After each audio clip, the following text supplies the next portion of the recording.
Good afternoon, everyone, and I'd like to welcome you and call to order our Middlesex County Council meeting for Tuesday, March 28th. We acknowledge that the land we stand upon today is the traditional territory of the Attawandaron, Anishinaabe, Haudenosaunee, and Lenapewauk peoples, who have longstanding relationships to the land, water, and region of southwestern Ontario. The local First Nation communities of this area include Chippewas of the Thames First Nation, Oneida Nation of the Thames First Nation, and Munsee Delaware Nation. We acknowledge the treaties that are specific to this area are Treaty 2, the McKee Purchase, Treaty 3, between the Lakes Purchase, Treaty 6, the London Township Purchase, Treaty 21, Longwoods Purchase, and Treaty 29, the Huron Tract Purchase. We value the significant contributions, both in the past and the present, of local and regional First Nations of Turtle Island. We acknowledge historic and ongoing injustices that Indigenous peoples endure in Canada, and we affirm our commitment to honoring Indigenous voices, nations, and cultures, and to moving forward in the spirit of reconciliation and respect. So it gives me great pleasure this afternoon to be able to welcome to this desk Paul Shipway. And Paul has accepted the role, as we all know, as the acting legislative services manager. He has extensive municipal experience, having served communities across our province. Most recently, he was a CAO clerk in Central Elgin. And in Central Elgin, under his administrative leadership, the municipality received the Government Finance Officers Association Distinguished Budget Award. And prior to his time in Central Elgin, Paul served the municipality of Bayham, and this was in the same capacity as CAO clerk. While there, Paul led in designing and implementing a strategic digital knowledge management database with advanced automation and workflow capabilities. This critical asset allowed staff to sustainably modernize and innovate administration and service delivery. As a result, the municipality of Bayham was awarded the E.A. Danby Award for Municipal Innovation and the John Nidra Better Practices Innovative Service Delivery Award. I have no doubt that Paul will fit in quite nicely with our team in Middlesex. And I, for one, look forward to working with you. You really have jumped in feet first, and you haven't missed a beat. So I know that you all join me in welcoming Paul officially to Middlesex County.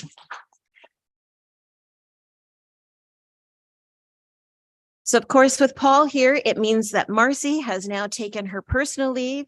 And again, I know that you are as thrilled for her as I am, and join me in wishing her the best. Is there any provision of disclosure of pecuniary interest? Okay, seeing none. I know that you've all seen the budget and you've all, or the agenda, excuse me. I know I've got that on my mind.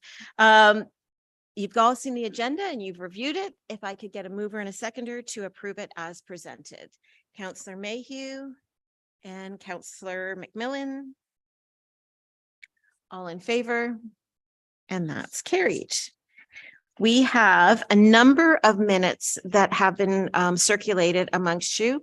The minutes of the March 14th County Council meeting, the minutes of the March 14th budget meeting, the closed session minutes for March 14th budget meeting, and the minutes of the March 20th budget meeting. If nothing on those minutes need to be amended, I would ask for a mover and a seconder to approve those as presented, and that the recommendations made by the committee of the whole as set out in those minutes be adopted. Councillor Grantham and Councillor McGuire. All in favor? And that's carried. On to new business and our action items. The first one up is a report from our chief of paramedic services. And this has to do, I mean, kind of looking at me like a blank stare. Nothing to report on, or just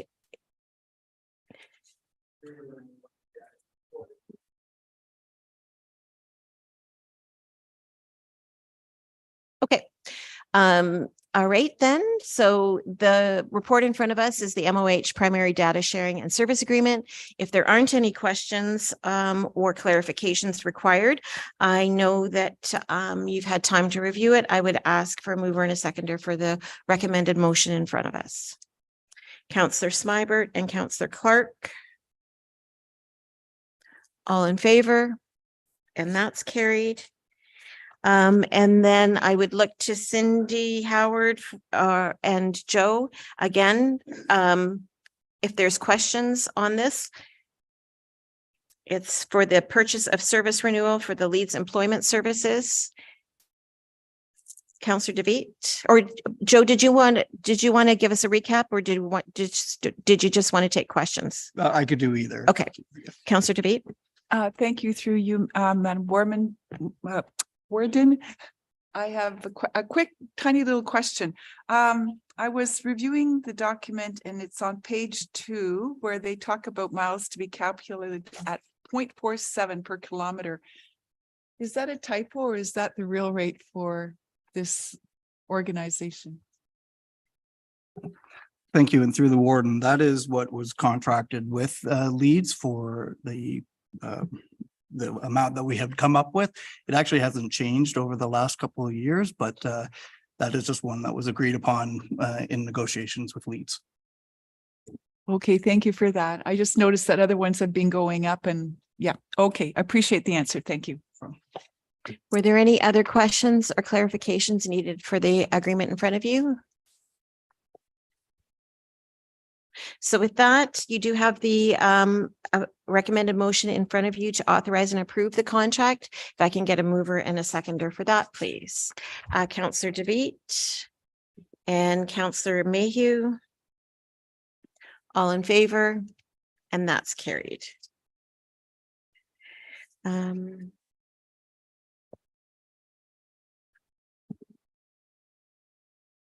The next report in front of us is for the county forest sale of timber. Dirk, did you want to speak to this? Thank you through the warden. Excuse me. When we originally mapped out the schedule for this, Mark was actually going to be here to give his update. That got bumped to the next meeting, so it just didn't work out quite right. So hopefully you don't have any real detailed questions. But essentially, as you know, the county owns 2,500 acres of forest. We have a management plan and an operational plan, and that includes the regular harvest of timber, and we basically treat it like sort of like an inverse purchasing, and then we go out to public, and then we bring that back before you to ensure the best possible value. The items before you are the Bain and Master Tracks. They're both in Southwest Middlesex, and basically it's the thinning of existing plantation, just thinning out rows in certain trees so that the remaining trees grow in more so. So as I said, we do a tender process. The new procurement services manager did that. We had 2 responses. Both Mark and our procurement person reviewed them, and they met all the requirements. So we are recommending that the higher number be selected. Okay, thank you for that. Any questions or clarifications? Councillor Roth. Thank you through the warden to Dirk. When they pick these trees, I understand if I'm right that Mark goes through and they mark trees together that is being taken. They can't just go in and harvest what they want.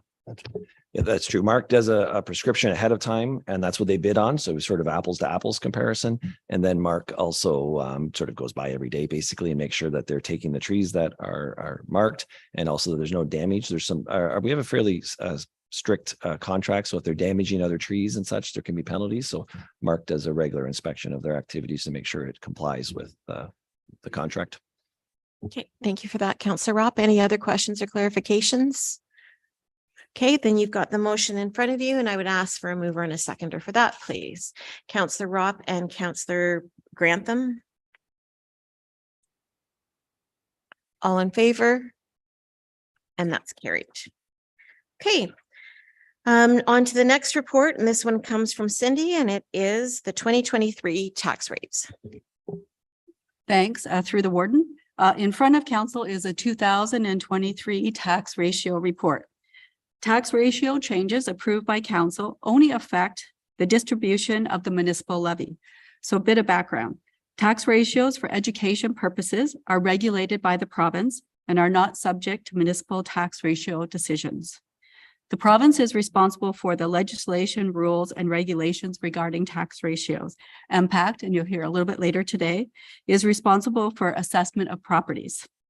In accordance with the Municipal Act 2001, the county must approve tax policies for upper tier tax ratio setting and upper tier rating bylaw. As we discussed during the budget, the Ontario government postponed the 2020 assessment update due to COVID-19. So that means the property assessment for the 2023 property tax year will be the same as the 2022 tax year, unless there has been any changes to properties. And by that, I mean any additions or new constructions. I have discussed the tax ratios, the tax tools, and the recommendations in the report with the local treasurers. Maintaining tax ratios at the 2022 level keeps the share of the tax burden borne by each property class consistent. The next assessment is a great opportunity to review the tax ratios and possibly make shift in the classes as required. The province, however, has not announced a date for this reassessment yet. So at this time, I'm recommending that the tax ratios for 2023 remain the same and the bylaw be forwarded to County Council for approval. I'm happy to answer any questions you may have. Okay, thank you for that, Cindy. Questions for Cindy? Okay, well then the motion is in front of you and I would ask for a mover and a seconder for that, please. Councillor Smybert and Councillor DeVete. All in favor? And that's carried. Any inquiries? Any notices of motion? Councillor comments? Okay, then we are ready to move into the committee of the whole, and I would ask for a mover and a seconder that the committee of the whole convene at 1:12 p.m. A mover and a seconder, Councillor Clark and Councillor McMillan. All in favor? And that's carried. So we do have a delegation today, and it is always great to have an in-person delegation these days. It feels like something to celebrate. And I'm pleased to welcome from MPAC, Brenda Slater and Ann Haynes. Brenda is, of course, our account manager, and Ann is our regional manager for MPAC. And as I said, it's great to have you in person. And at this time, I'll turn it over to you. Good afternoon, and thank you very much for having us this afternoon. It is great to see everyone in person. And as she had mentioned, I am Brenda Slater. I am your account manager with Municipal Stakeholder Relations. And I'm very pleased that my regional manager was able to join me today as well. So thank you very much. On the next slide, it speaks to MPAC. We are considered actually just one. Yep, that's the right one. Sorry. Ontario's property tax experts. Our role is to assess and classify more than 5.5 million properties across Ontario with a combined total value of more than $3 trillion. In the past year, Ontario has grown by approximately 45,000 new residential homes. And in 2022, we added more than $37 billion to Ontario's assessment rolls. Every municipality uses our assessments to make informed decisions about their community, including the distribution of property taxes. Ontario's property tax system, as well as these assessments, generate approximately $30 billion in tax revenue annually. And on the next slide, it speaks to the four key players in Ontario's property assessment and taxation system. And each has a different role to play, and each has a different interest in the process. The provincial government, specifically the Ministry of Finance, is responsible for setting assessment and taxation legislation, as well as policies. They also determine the education property tax rate. There is an independent body that adjudicates appeals of MPAC's assessment values, and that is the Assessment Review Board, or the ARB, and they fall under the jurisdiction of the province. MPAC is an independent, not-for-profit corporation. We are funded by all municipalities. As I mentioned, our role is to accurately assess and classify all properties in Ontario, and we do this in compliance with the Assessment Act and the regulations set by the Government of Ontario. We are accountable to the province, to municipalities, property taxpayers of Ontario through our board of directors. And our board is comprised of municipal, provincial, and taxpayer representatives. And they are also appointed by the Minister of Finance. Municipalities determine their budget requirements, they set tax rates, and they collect property taxes to pay for municipal services. Municipalities use MPAC's assessments and their established tax rates to distribute their tax requirements to property owners.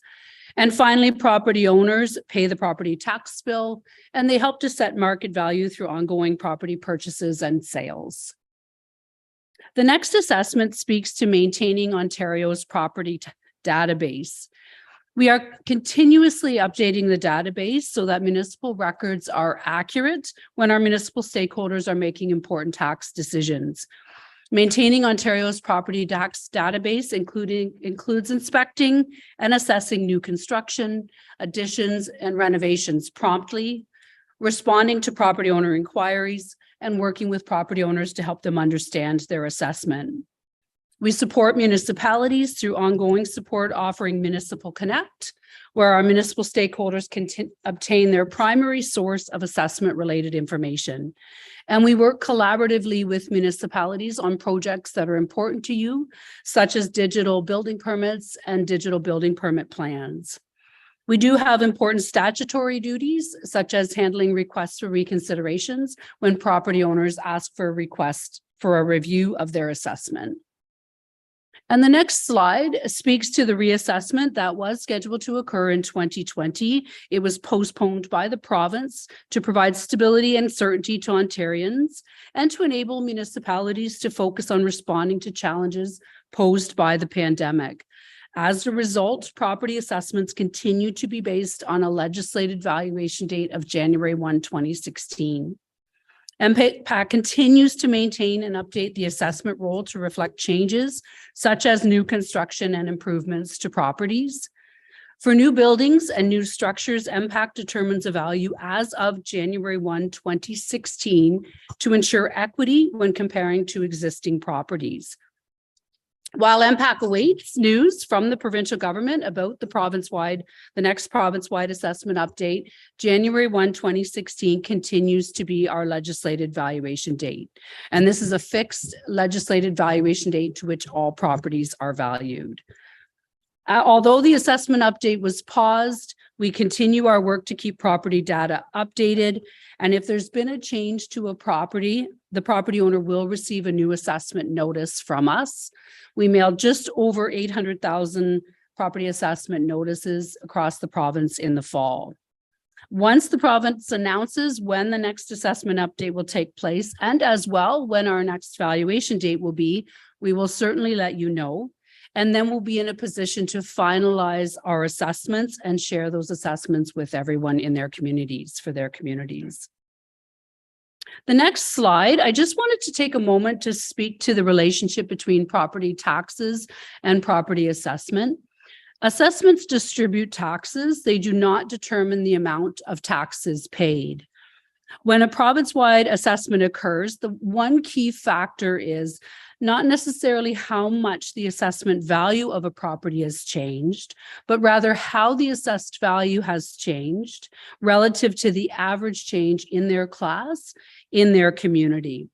And this concept is explained in a recent toolkit that we shared with all municipalities. And the next slide speaks to, in anticipation of the next province-wide reassessment, we have implemented a strategy to address some of the misconceptions about the relationship between the assessed value and taxation. And there's a number of resources available to municipalities that ensures once an announcement is made that we will be ready with the support that you require. The digital toolkit is available through mpac.ca. And again, it's available for yourselves as elected officials, and it will also help property owners. As well, we've produced a new video, how your property taxes are calculated based on the assessed value of your home. The next slide, just briefly, just wanted to say thank you for having me here today and having us here today. We do encourage everyone to subscribe to our monthly e-newsletter In Touch, and that can be done through mpac.ca. And at any time, you are welcome to reach out to myself as your account manager, and our contact information is available for you on the last slide. And I'm just going to turn things over to Ann Haynes to share a few comments as well. Thank you. Great. Thanks for that, Brenda. Thanks for having us again. I just wanted to highlight, there's a few important conferences that we've been at and we're actively involved in. I was at Roma in January, so I may have seen some of you at Roma. Brenda will be attending the OSUM conference, Ontario Small Urban Municipal Conference in April, I believe.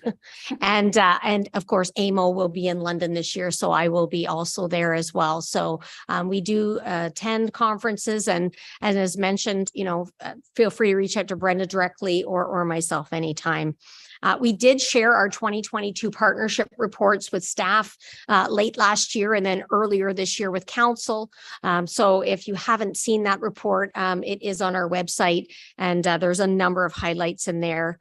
Happy to report that for the 36,180 properties in Middlesex County, that in the 2022 year, we were able to add 314 million in net assessment growth to the assessment bases across Middlesex County. So as mentioned on that database that Brenda highlighted, we are still very busy, lots of work to be done, and in maintaining that and picking up that new construction, new assessment in your communities. And that's definitely important to us. And I know it's important to you.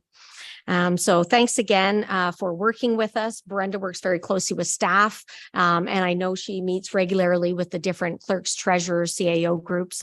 Again, we're happy to be here today. Thanks for having us. That's great. Thank you very much for that presentation. Questions from council? Councillor Grantham. Through you, Warren, just a question. On the second slide, you quoted 37 billion in new assessments. Is that a mix of the three, commercial, residential, and industrial, or is that strictly residential growth? Thank you for the question. That's actually all property types. Councillor DeVete. Thank you. Through the warden. Good to see you again, Brenda. And I wanted just to make a comment. You highlighted the educational pieces that you've developed. I appreciate that. I've had questions from residents about what's going to happen. They see things in the news and well, my property value has done that. I think it's just great to have this to refer people to. Everybody can access it. And it also just gives a very succinct way of trying to explain things to people with the wording right there. So appreciate the education pieces, and I look forward to seeing you at the next conference. Great. Thanks for that, Ina. Those are great comments. Any other questions or comments while we've got our friends from MPAC here? Bill. I'm glad Brenda mentioned, I think in one of the early slides, that there's a cost to this. To the provision of MPAC services. I think that's something that often gets overlooked. I think in Middlesex County, our bill is north of $1 million.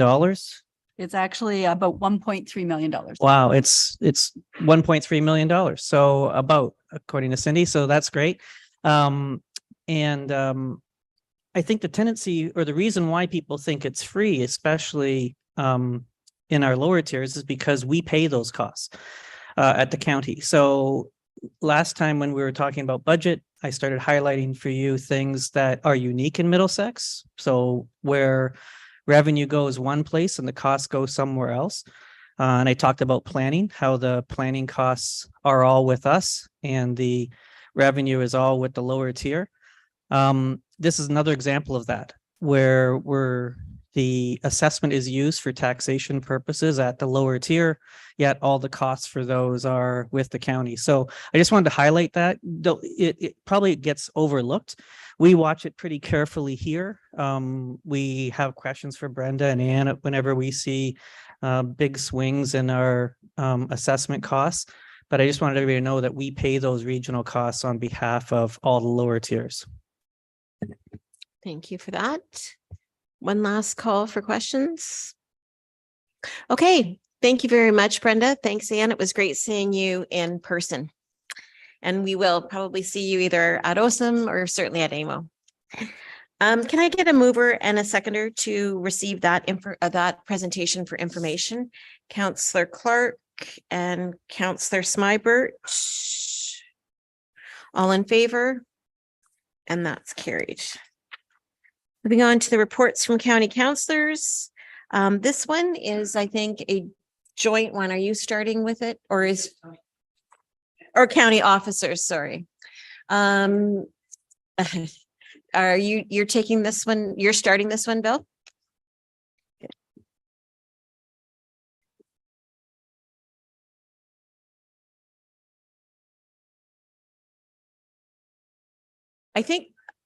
I don't know. And I did get some comments last time about that those watching online can't really hear. They couldn't, it came in and out. I heard that from a couple people.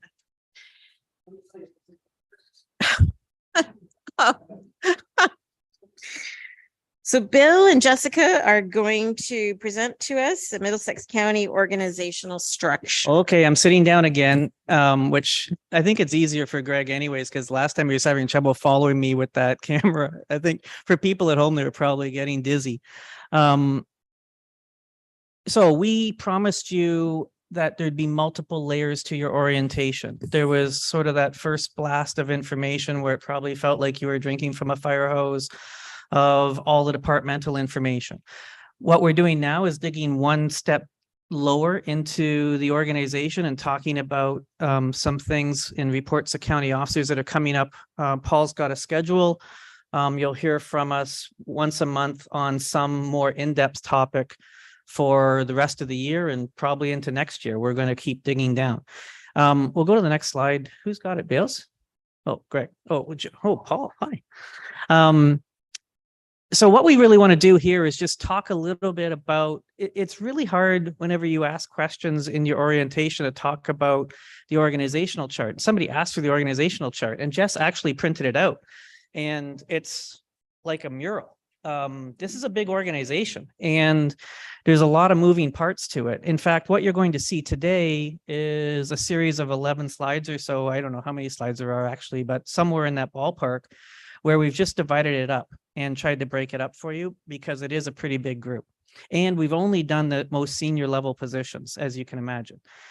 So in general, though, the organization that you're responsible for on the regional level is what I would call medium large. And you're not large like the Thames Valley District School Board, or I'm talking about public sector organizations, of course, but you know, the big ones are the school board, the hospital, Western, Fanshawe, those are big ones that are in the hospitals especially are massive in size. We're not anywhere near in terms of that size, but we are medium large, meaning we're just sort of one step below that. We're bigger than other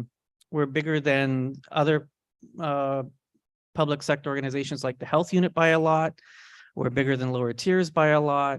So we're kind of in that medium large category regionally. And when you look across the province at other counties, we're a large county in both geography and in scope. And the reason why you're large really comes down to one service.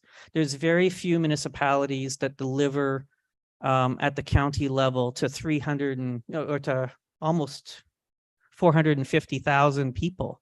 You know, like that's a big area that we cover. So other ones I can think of at the county level that cover that much of a population with a service, you know, Kingston's close, but it's pretty rare for, like, of course, Frontenac is the county there that delivers that service, but it's pretty rare to have a service that's delivered to, you know, almost 500,000 people like we do. So that puts us in the county sphere. It definitely in the large category. I would say, though, that from an organizational structure point of view, our closest comparator is probably Huron. They're very similar to us. for most services other than land ambulance. And what I mean by that is they're similar in size of they're smaller than us in every way in terms of households, but just they're close enough that they're our closest comparator, I would say, in the region. Similar weather conditions for roads, similar urban geography, similar socioeconomic patterns, very similar in many ways. The major difference is they don't have such a large ambulance service as we do, and they don't live next to the elephant. And we do, of course, in the City of London. So let's talk about unions. This is a real complexity, because I think it seems like Groundhog Day for council. We go, oh, we just got all the union agreements done. And then Jess pops up and says, well, we're back at it again, because why don't you talk a little bit about unions and employees, Jess? So within the county structure, we do have 6 unions. We have 2 QP unions, that's QP 101.5 and QP 2018. QP 101.5 represents our inside workers. So everyone who's in this building and in our decentralized service of social services and planning and IT, those are all employees that are under the admin inside workers. Then we have the QP 2018 outside workers. That is everyone who works in roads. And at the lodge, we have 2 unions at the lodge. We have ONA, which is the Nurses Association. And we also have Unifor 302, which represents everyone except for management and nurses. That's environmental services, that's dietary, also part of a nursing department, that's PSWs, RPNs. And then we have the management group. And at MLPS, there's 2 unions out there. That's OPSU, a 147, and they represent one in the paramedics and then one in logistics. Before you go on that, Jess, it almost feels to me like, I know you said we have 6 unions, but it almost feels to me like we have 8, because we have the management group that has its own sort of structure to it as well. And then we have the non-union non-management group as well. And so we have like 8 different groups that we treat. We treat them all the same, of course, but you know what we mean. We have different types of agreements with all 8 of those groups. So it's a very complex labor environment that we have compared to most public sector organizations that are dealing with one union for the most part. Okay, employees. Just back on the unions, we do actually have 2 collective agreements that are expiring this year or will be expiring. ONA expires March 31st at the end of this month. We'll likely begin bargaining in the fall or early next year. ONA typically waits for the hospitals to bargain. And then we have Unifor 302, which is also at the lodge, expiring at the end of the year. So those are going to be 2 very interesting bargaining groups this year, both of them coming out of, COVID in the health sector. So I think we're going to see some pretty big asks. In terms of employees between the county administration, and that includes county admin, roads, library, and Strathmere Lodge, we have 448 employees, which represents a big portion of our employees, and the other 423 employees is in the paramedic service. Okay, and then just sort of backing up and looking at the big picture of the organization, the one thing that you need to know about the County of Middlesex too is, I haven't counted them lately, but at one point in time, there was 32, actually it was at the start of last council, I counted them. The last term, there was 32 different intermunicipal service agreements. That's extremely rare for a public sector organization to have that many partnership agreements with their neighbors. The majority of those are with the City of London, but we have a lot, of course, with local municipalities, and we have some with other counties. For example, our AODA person is an employee of another county, but does work for us under contract as an intermunicipal service agreement. So I'm often asked, how do you keep costs low in Middlesex County so well? And the reason historically has been that we're able to get these great agreements by working together and getting economies of scale with our neighbors. And some of those agreements are major accomplishments that we're really proud of around the table. So you'll often hear me talk about 10 divisions, and Jess quite correctly broke the organizational chart up into 10 slides for you. We kind of have 10 divisions, but we have 32 different service areas. And one time we, again, this is a little while ago, but we looked and there was 21 different pieces of legislation that guided those 32 service areas. So there's a lot to keep track of, especially for council coming in new. You'll hear me talk, you'll hear, and please stop us when we do, but we say things like in the blah, blah, blah act or the blah, blah, blah act, and it's a bunch of acronyms. But we have a lot of acts that we have to worry about. In fact, Colin asked me a question yesterday and we both learned something because I had to go and research or actually asked Paul to, and then he told me what the right answer was, told us both, right, Colin? And then, but it is almost impossible to keep track of the acts and how they change. And that is why our model is built upon having specialists in each one of those divisions that keeps track of it, because I can't do all of it. And it's Jess will tell you that in HR, there's new legislation, new regulations every week, and it's impossible to keep track of unless you have a specialist in those areas. Okay, so 32 different service areas. It's a big place. We got the big picture. Moving on, Paul. County administration and human resources. One thing, Jess, that we should highlight for folks is where the union line and the non-union line is in each one of these areas. So do you just want to talk about this group generally? So this group generally is our county administration and HR. It encompasses the legislative services group, HR, and admin, which is the CAO, as well as building maintenance, which is Steve. So in this group here, the line where the management are your legislative services manager, building maintenance manager, director of HR. Anyone below that, except for HR, because everyone in HR is non-union, and that's because of the act allows those individuals to be excluded from unions due to the nature of labor relations. Everyone else on that list in the legislative services department are unionized members. Okay, and then on to the finance one, Paul. This is an interesting one as well. We have a group here that started off quite differently. If you looked at our finance chart and how we delivered this service 15 years ago, we had a lot of siloed finance departments. We had a finance department in social services. We had a finance department for ambulance. We had a finance department for Strathmere Lodge, and it was very siloed.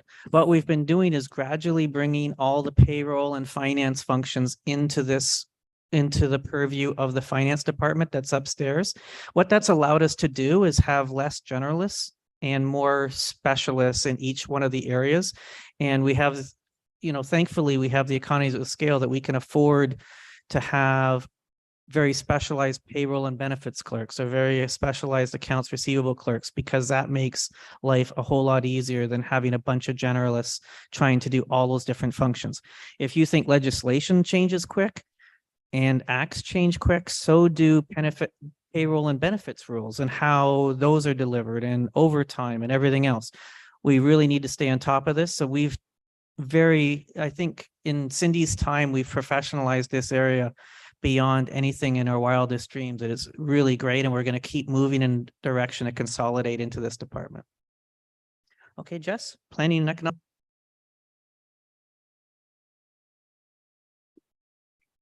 And planning and economic development, we put these together just so that there wasn't as many slides. But in this section here, you'll have the director of planning, and then everyone below the director of planning are unionized except for the senior planner position. And that position is excluded from the union, and they're considered management. On the on the economic side, so you have your director of economic development, and everyone below that, all those positions are unionized positions.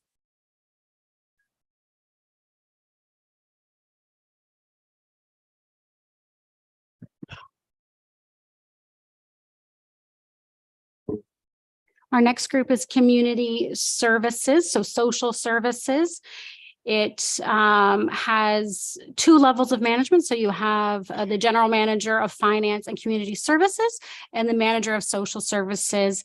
And every single position underneath of that are unionized positions as well.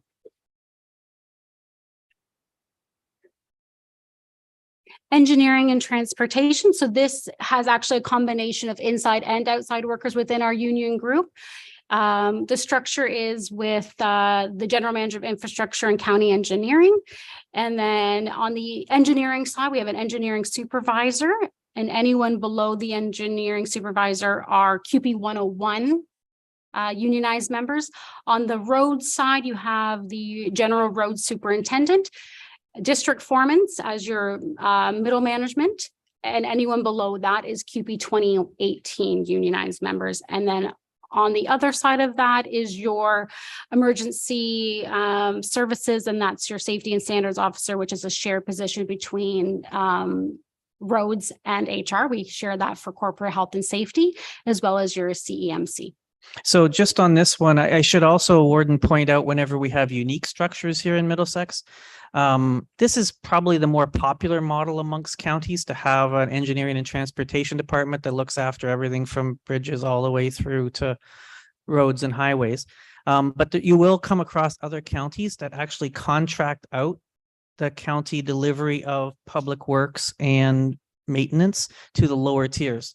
So those counties out there, they exist out there. That's not the structure we use, and it's not the structure the lot do. But if you just go across the street to Elgin, you'll find a county that does it that way. So there are different models out there for how these services are delivered. And until land ambulance came along, engineering and transportation was by far our biggest service area in terms of budget and everything else. And Chris is glad that ambulance has taken the heat off of him now. If we go back to social services, Paul, one step, I don't know that we said this, but this is, we've probably told you a couple times, a couple different ways. This is a unique service that a county delivers that isn't a CMSM. So in 1998, I got together with the City of London when we were talking about how we were going to divide up services. And social services is delivered at the county level here, even though the City of London is responsible for it. What I mean by that is they're the CMSM for Social Services Ontario Works in our region. But by agreement, an agreement that we're going to talk about later is expiring, by the way, in the near future. But by agreement, we are responsible for our own social services. It's probably one of the agreements that I'm the most proud of here, because it's been able for us to provide a much better non-urban service to our residents at really incredible value for money. And the team does an incredible job. That entire team does an incredible job of making us proud every day. But this is rare. And when I say rare, no one else in the province has this arrangement. That was a uniquely negotiated agreement between Linda and I, and there's nowhere else in the province that this exists. Carrying on, Paul. One more. There we go. Legal services. Wayne's not here today. He's not feeling well. He apologized he couldn't join you. But this group is a relatively new group in our bundle of services. I don't know exactly. Jess, when did we start this one? 2015, I believe. Yeah, so not that long ago. In when you've been here a while, it seems like that's just a few days ago. But this group has done really, really well at making inroads to helping out local municipalities. So you see it here. I would say the split of what they do on behalf of the county versus the local municipalities is 60-40. And you can see we've made some changes in terms of who's in legal services in the org chart. But in general, they're providing a full slate of services, both to the county and to lower tiers that request their assistance. Next one, Paul. IT. You want that one, Jess? Sure. So with IT, we have the director of IT. It actually is kind of split into two different service areas. So within IT, you have the infrastructure and the technical piece, and the manager of we have a manager of IT, of infrastructure and technical services that oversees the service desk, information systems analyst, and the network and infrastructure part of that service. And then on the other side, we have that reports directly into the director of IT is the business piece. So that's your business systems, your developers and your analysts and our data analyst piece as well. And then you have your project and IT coordinators also on the business side of things. And for the most part, they're scattered throughout the county in different office locations. It's interesting to me, you know, we've been 75% through these slides. And the only service I've talked about so far that's in this building, you know, we talked about decentralization recently, is the finance team. Every other team that we've talked about so far is not located in this building and once was, for the most part. Even the engineering group was primarily in this building just a couple of years ago. Every time I say a couple of years ago, somebody reminds me it was like a decade, but it was only, and it's usually one of those two at the back of the room that'll say it to me later. So I think it was only like 4 or 5 years ago that they were here. So it's pretty close. Okay. And then another big group, Strathmere Lodge. That's the next one, Paul. And this is a really interesting group. I know almost all of you have been out to Strathmere Lodge, but it's one of our healthcare service provision areas. And that was extremely busy during COVID, always extremely busy. But just an incredible team out there that Brent leads. And it's really broken up into 2 different groups. There's sort of the business side of the lodge, and then there's the care provision side of the lodge. So the people that you're going to meet out there, of course, Brent is the person that you'll meet the most, and then Sonia, who's the Director of Resident Care. I don't have my glasses on, but I think that's her current title. And Director of Resident Care. That is small, eh, Brent? Hard to see. Anyways, just an incredible team out there that has done great work. We are going to think about how that finance group works out there. And but Jess has already talked to you about the unionized component of that group. And then moving on to the library, another unique structure here in that this is a board unto itself. And so people often say, what's the relationship between the board and county council? Well, and see that CAO thing at the top. Technically, what's your title? Director of didn't you get it? Oh, CEO. So technically, Lindsay is the CEO of the library board, and that's really a dotted line. I mean, we talk about challenges, and we support her with support the library with all the accounting and finance functions and everything else.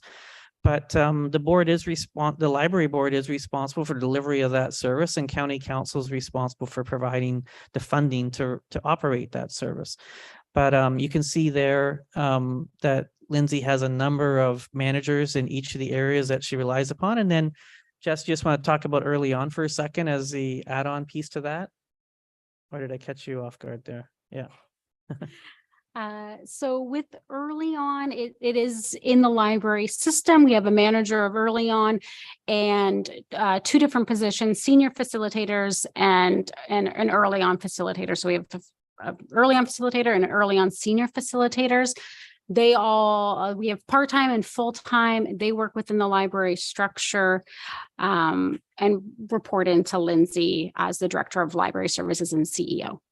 And finally, the last division that we want to just mention to you is one that is hard to get on any size piece of paper.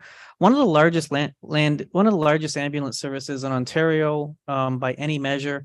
One of the larger public sector organizations just by themselves. I think at either this council or the previous council, I showed you just how much bigger just paramedic services is than with unions and employees and budget than a place like the Middlesex London Health Unit, which is, you know, a fair sized public sector organization as well. You can see here that it's divided out in a couple different areas. Of course, there's the operations side, which is the service, the provision of the service. And we have logistics, and we have professional practice and system oversight. And then there's a business component, of course, to an organization of that size. And Neil oversees all of that as the chief. And then the authority board is there responsible for giving policy on the service and in sort of managing the service. And then Middlesex County Council is ultimately the decision maker in terms of what the budget is. And again, another unique arrangement in that as CMSM, we can just send a bill to the people that we service, other municipalities. We don't do that. We have the people at the back of the room will tell you, we have very long conversations with our municipal neighbors that we service about funding and everything else. But technically, you are fully responsible at County Council for the budget of this group every year. So I think that's it, Jess. I think that's I forget who asked at the orientation. It might have been Mike or Colin or somebody asked for the org chart. We just couldn't sort of throw it all onto one sheet, and I think you can see why. And I hope this was a good overview. Be glad to answer any questions, Warden, about where it is and where it's heading, or any other questions that there might be. Okay. Thank you very much for that, Jessica and Bill. Certainly, I would agree. It's a great overview of how the county works and the departments and everybody that makes it up. So comments or questions from council for either Jessica or Bill? Councillor Rock. Thank you. Through the warden to Bill. As I mentioned to you before, I see that we have an HR rep for paramedic services, but we don't have HR on the org chart for the paramedic services. And I'm wondering, should it be, or will it be, or just about that question?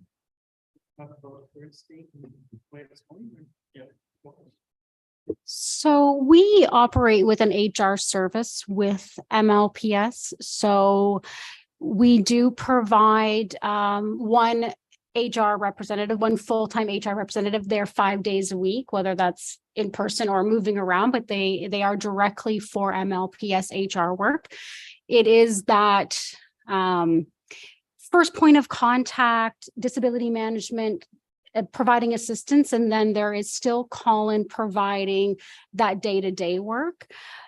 We are transitioning probably later this year for Rebecca and I to be providing more mid-level advisory as we continue to grow and transition to doing more HR support at MLPS. Yeah, advisory is a good example, a good way to say it. I think that with HR, what we've tried to develop in the near history is that department heads are responsible. Like, let's move it away from ambulance just for a second.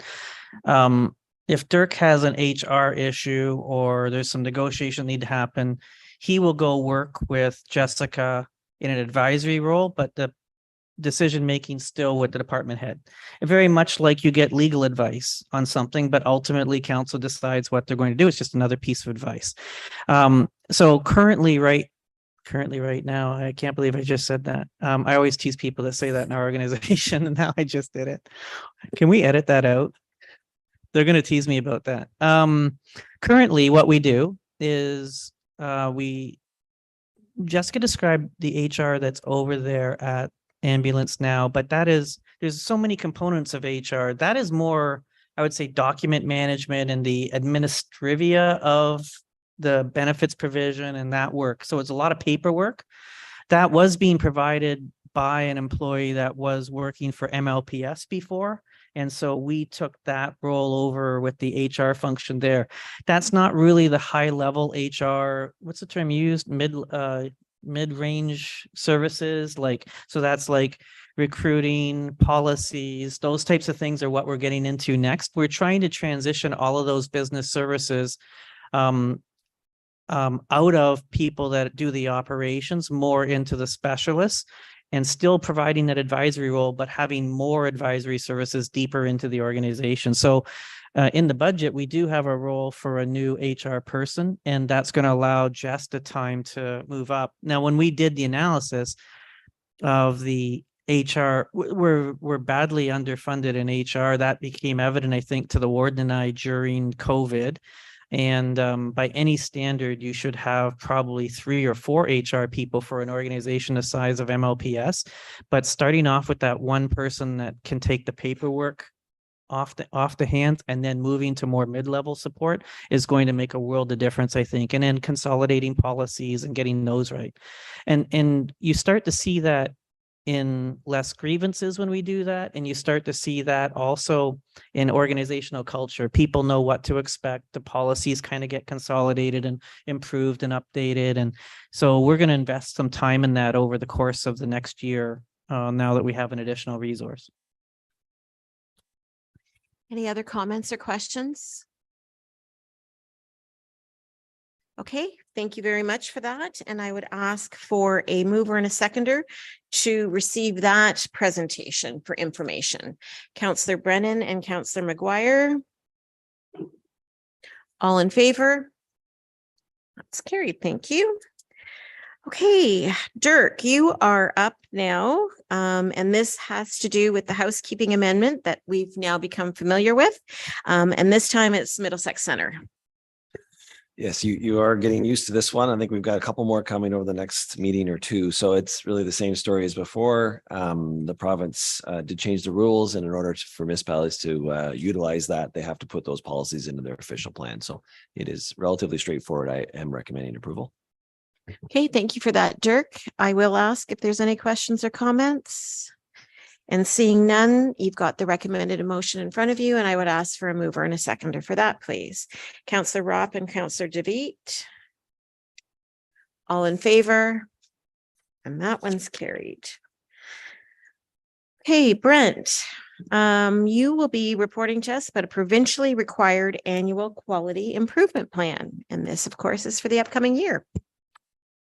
Yes, Warden, through you to council, the need for long-term care homes and other service providers to submit an annual quality improvement plan to Health Quality Ontario is back on after a 2-year reprieve because of the pandemic.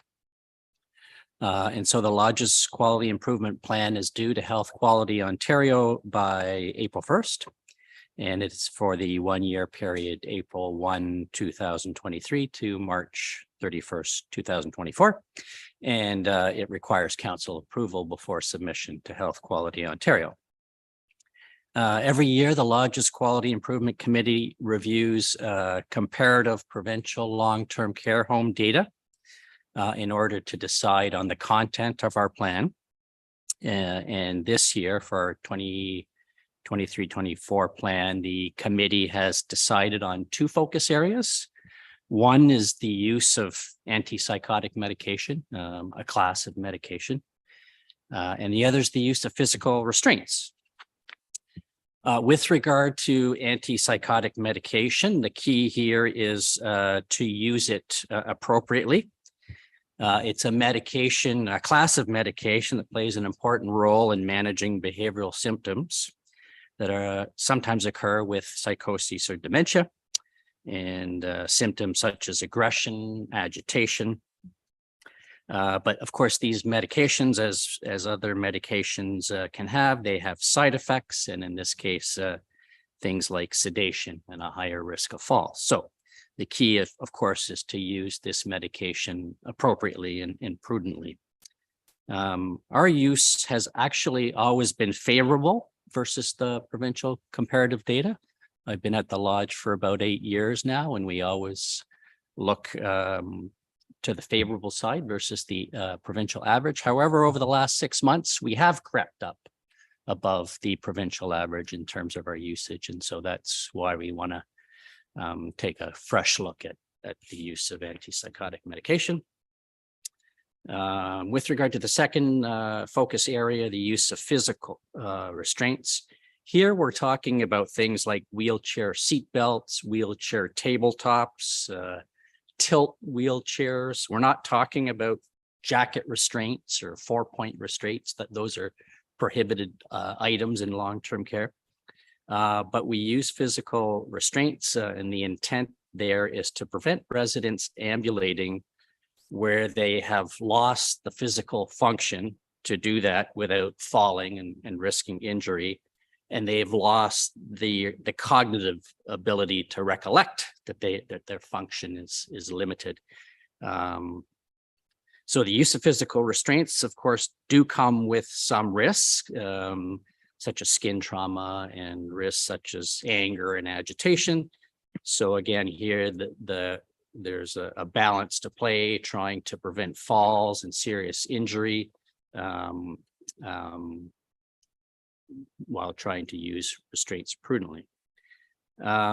So to improve on both focus areas over the next 12 months, the Lodge plan is to include an increased frequency in the review of both antipsychotic medication and physical restraint use among applicable individual residents, and to enhance staff education. And in the case of antipsychotic medication, we have a contract pharmacist, and she is going to bring the staff up to date on the use of antipsychotic medication and what is appropriate and what makes sense.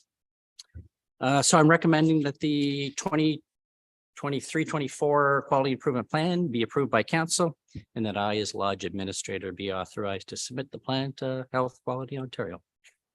Happy to entertain any questions. Great. Thank you very much for that, Brent. Are there questions or items of discussion that council would like to pose to Brent? Councillor DeVete. Thank you, Warden, through you to Brent. Thanks for that report. I think this is a useful exercise to take a look at statistics and try to get a handle on where you're at. My question is focused more on, isn't a lot of this a function of the population you have at any given time within the walls of the facility? To the extent that you have maybe a generally older population, or it's not always age related either. And that I'm just trying to sort of paint a picture that is giving me a little bit of problem understanding how you can manage this. If a certain population is suffering from certain disabilities, obviously you don't want people falling or sliding out of their chair or their eating desk or that kind of thing. It's great that, I mean, consistently we've been lower, as you indicated. The fact that you crept up might not be a function of lax enforcement or observation of what is or isn't required. It might be a function of the population and their needs. So when you've got a current performance of 11.2 and a target of 6.2, which is really roughly about half, I wonder, I'm not really clear on how you can control that, and how do you set a target? Is that target based on some provincial ideal, or I'm just a little bit cloudy on that. If you could just enlighten me, that'd be appreciated. Thank you. Through the warden to Councillor DeVete. So when we do look at targets, we do have comparative provincial data at our disposal. So performance among provincial long-term care homes. So our committee will take that data and it's numerical data, and we have access to averages, so we can see, for example, how Strathmere Lodge, the percent of residents where we use physical restraints versus the provincial average. But your point is quite right, and what we'll see is ebbing and flowing of the data based on the particular clientele that we have, and that clientele changes a lot, right? About a third of our residents change over annually, so there is that constant ebb and flow in the data. Nonetheless, and the data might not suggest, the data doesn't tell us whether or not we're doing right or wrong. It just says, here's the data. There might be different reasons for why the data is. So you end up having to, on a micro basis, actually look at each individual resident. And when you talk about 11% of 160 isn't really all that many residents, right? So you end up having to look at the individual care plans in order to look for differences and ways to improve. So thank you for that explanation. I guess I can take comfort in the fact that I see that you're doing an analysis, you're consulting with people who are aware of the variables and taking action to make sure that you're focused on continuous improvement. So thank you for that. Any other comments for Brent? Counselor Grantham. Thank you, Warden, through you to Brent. Just the use of the antipsychotic medication, just myself a little confused on this one too. Are these people who've been prescribed antipsychotic medication and we've given it to them? These aren't people who are not prescribed and we're giving it to them. If you could explain it to me a little more fuller. Thank Through the you. warden to the counselor. So the class of antipsychotics does have a purpose. So we use them for specific diagnoses and specific conditions. So antipsychotics are for people who may have hallucinations, who may have delusions. It's sometimes used for, high anxiety, depression. So there's various uses for the medication, and they are prescribed by our physicians for applicable healthcare conditions. Thank you, Warden. That's the answer I need here. So they are prescribed by our doctor. Thank you. Counselor McGuire. Thank you. So through you, Madam Warden, over to Brent. So my questions kind of flow from the last two that you have, and obviously we're dealing with, very confidential information when we delve it down to patients. So I'm trying to think as to how to word my question, and here it is. Do you feel that the use, so we have an increased use of antipsychotics and or physical restraints, correct? And I keep turning away from my microphone. I apologize. Do you feel that you're using those two treatments, if I can use that word, because of staffing or other issues directly budget related? Because at the end of the day, I think that's my purpose here, is to look at budgets. So are we reverting over to a different treatment because of other choices that had to be made around this horseshoe? Is that a fair question? And correct me if it's not, Madam Warden. Yeah, through the warden to the counselor. I think the short answer is no, in terms of staffing and budget, et cetera. Would it help to have 10 more staff on each home area to look over the residents and maybe prevent a fall or two because of a massive increase in staffing? It might help, but the short answer, I could have tons more staff, still have residents who fall, still have the responsive behaviors associated with dementia that might require antipsychotic medication from time to time.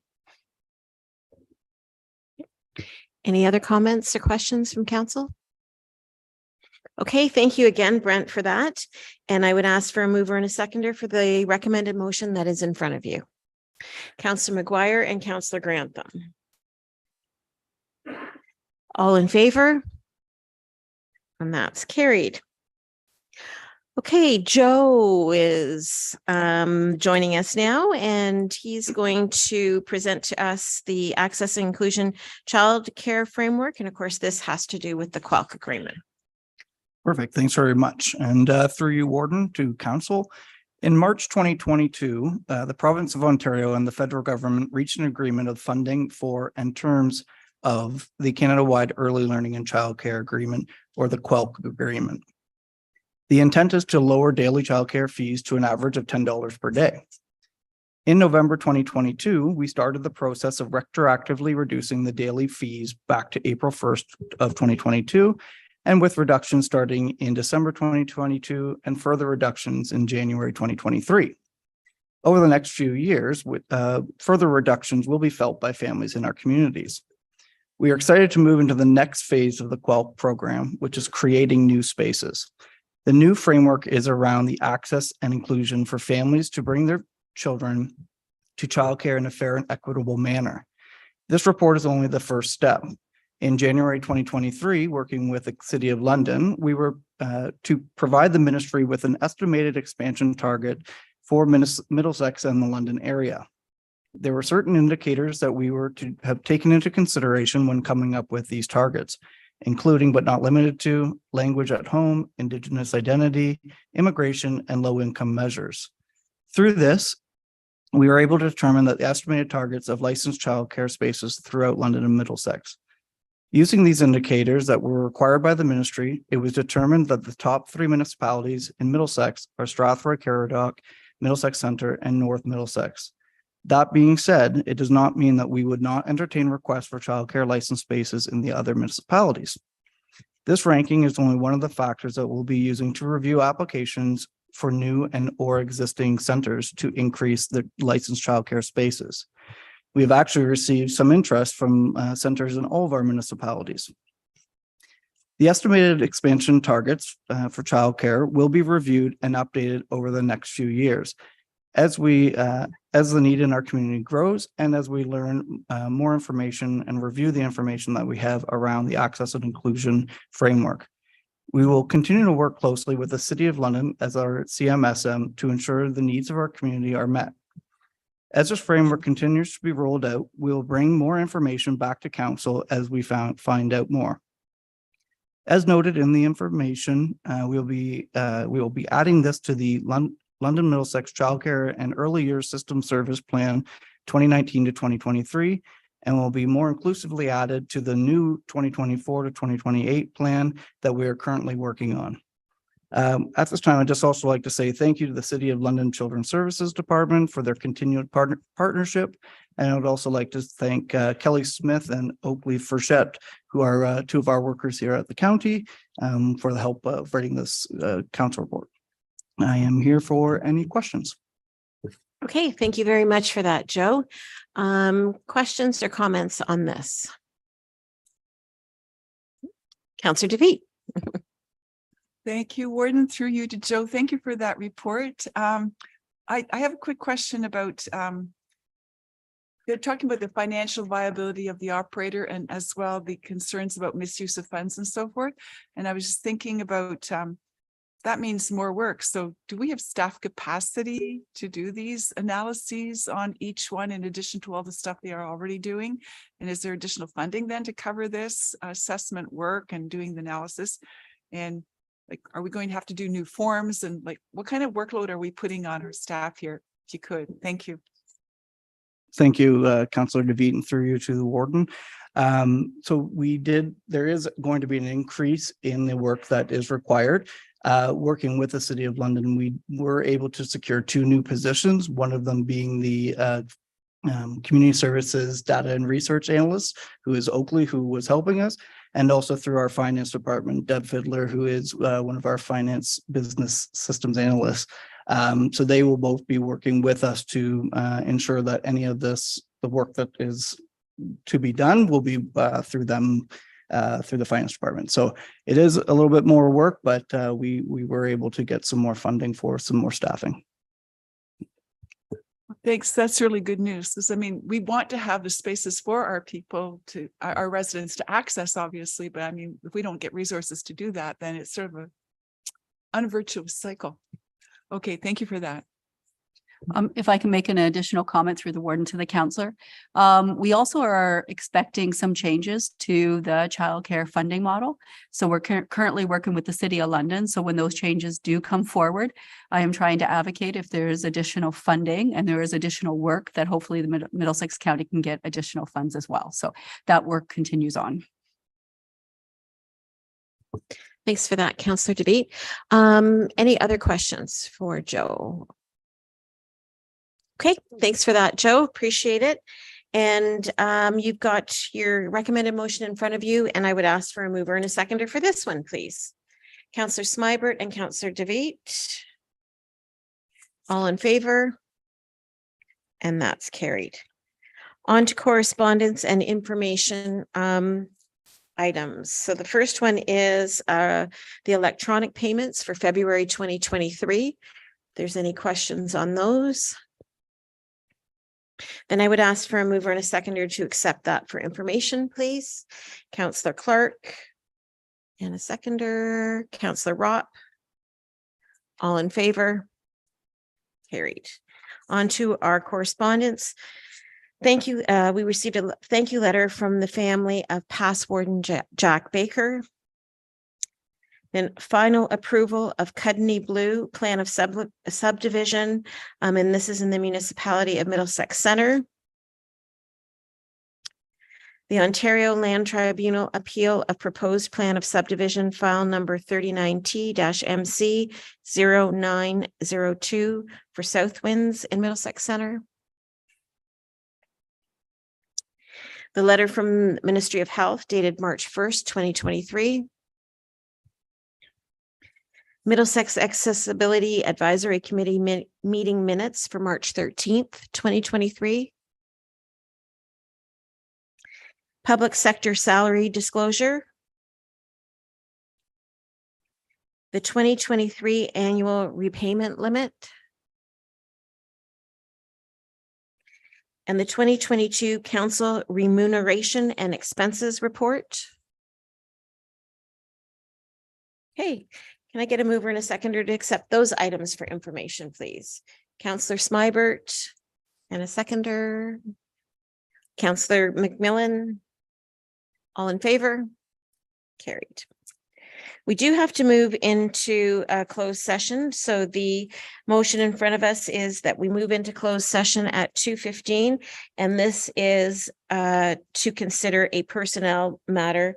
And of course, it falls within the appropriate sections of the Municipal Act. A mover and a seconder, please. Councillor Ropp and